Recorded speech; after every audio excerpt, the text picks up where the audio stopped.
You have finally convinced yourself you will lose and keep off those 10 to 15 pounds.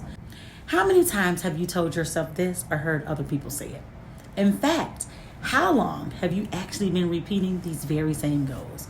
For example, would you say you've been trying to lose that same 10 to 15 pounds for the last 1 year, 5 years, or maybe even 10 years?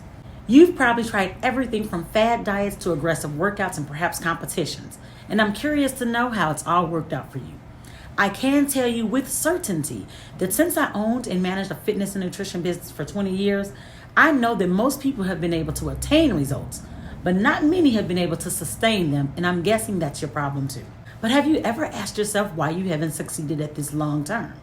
Now, when I was transitioning out of fitness, I actually learned about this secret weapon that was called genetic natural behavior.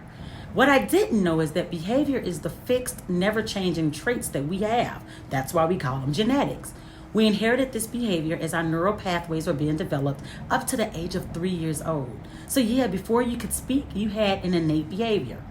And you can compare this to having fingerprints. It identifies who you are, and you're actually 1 in 4 trillion unique in your behavior. Now, this innate behavior is actually what drives every decision that you make or have made about your life. It's why you have or haven't been able to attain and sustain long-term goals. Problems is you've confused behavior, which is fixed, with personality, which changes and may often change contingent on circumstance. Personality can be compared to a 12-month weight loss journey. In month 1, you start out not looking how you want. You decide that you want to rate yourself based on where you are, of 1 to 5, 1 being poor and 5 being amazing. Now, of course, because you don't like yourself, you're a 1. Now, 6 months later, you start to lose some weight or you lost some weight, you're feeling good about yourself, you're energetic, sleeping better. You're asked to rate yourself again. Same scale, 1 to 5, 1 being poor, 5 being amazing. By now, you'll be a little higher, maybe a 3.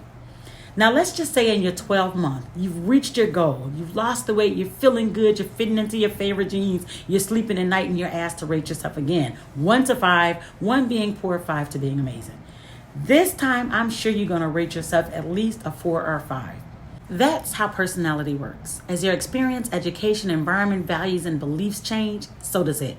I mean, would the average person think and act the same at 40 years old as they would at 16? Of course not. With personality, you continuously evolve into someone else, whereas behavior stays consistent all the time.